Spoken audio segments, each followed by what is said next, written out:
Sir पिंडीज इतनी महंगी team, इतना बड़े शहर का नाम, इतनी ब्रांडेड टीम हम इसको बात कर लेते हैं, और बड़े बड़े नाम इस टीम के अंदर, बॉलिंग में भी बट बैटिंग में भी। अब पिंडीज को क्या हुआ सर, कोई एक मैच भी नहीं जीत पाई। देखिए वो एक चीज होती है। लास्ट टाइम मैं कल भी एक प्रोग्राम में था तो मैंने ये चीज कही थी कि लास्ट ईयर जब मार्का हक हुआ तो उसके बाद ना वो हमारे जो एवीएम थे, Aurangzeb air hmm. Vice marshal, उन्होंने कहा था Rafale is a very good machine if deployed well.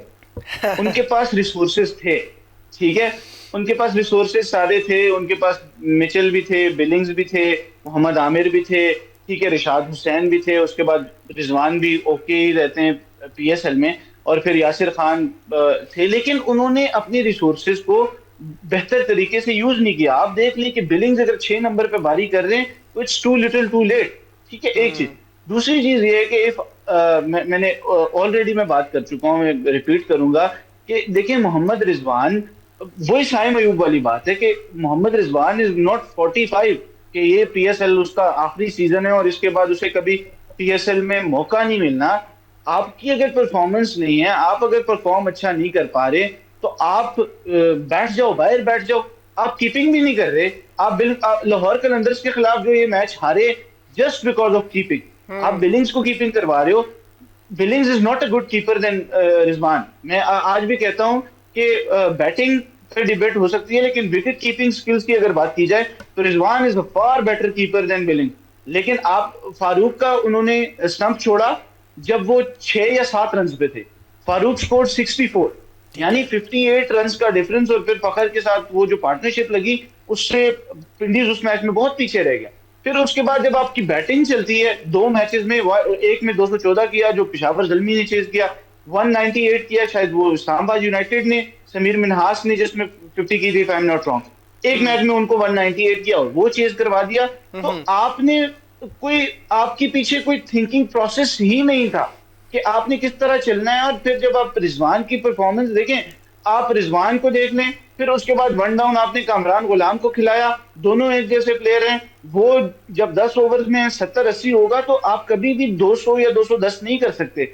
आपको स्कोर 90 करना पड़ता है 10 ओवर्स में, ताकि आप जाके 190 195 करें और फिर वो बाद में डिफेंड किया जा सके।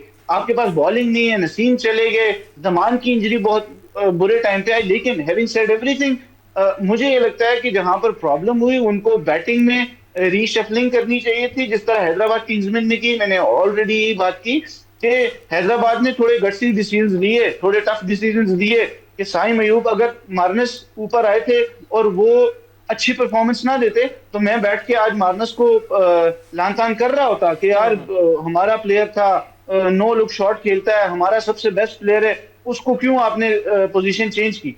लेकिन उन्होंने एक गट्सी डिसीजन लिया कि हमारी टीम की बैलेंस के लिए, हमारी टीम की वे फॉरवर्ड के लिए साइम अयूब ओपनिंग में नहीं चल सकता, 4 पे खिलाओ या बाहर बिठा दो। दे डिड दैट, और आप देख लें कि वो अभी इस वक्त चौथे पांचवें नंबर पर हैं और वो कंटेंशन में। लेकिन पिंडीज ने ऐसा कुछ भी नहीं किया। दे जस्ट, वो होता है कि सेट पैटर्न के साथ गए, जो उन्हें घर से मिला हुआ था, होमवर्क मिला हुआ था, जो वही बस छापते रहे। और छापते छापते अब इस नहज पर हैं कि वो 8 मैचेस हार चुके हैं, और बस वो अब यही है कि किसी और की टीम की जो पार्टी है वो स्पॉइल कर सकते हैं। जैसे आज इस्लामाबाद के खिलाफ मैच जारी है उनका, तो अगर इस्लामाबाद आज हार जाती है तो उनके लिए बड़ी प्रॉब्लम्स आगे, बड़ी प्रॉब्लम्स तो नहीं, लेकिन फिर अगले दोनों मैचेस उनको जीतने पड़ेंगे। ठीक तो है। पिंडीज ने जो प्रॉब्लम उन्होंने की है, और वो उन्होंने खुद अपने साथ ही की है, कि वो यही हुआ है कि उनसे अपने जो रिसोर्सेज हैं वो अच्छे से यूज नहीं हुए।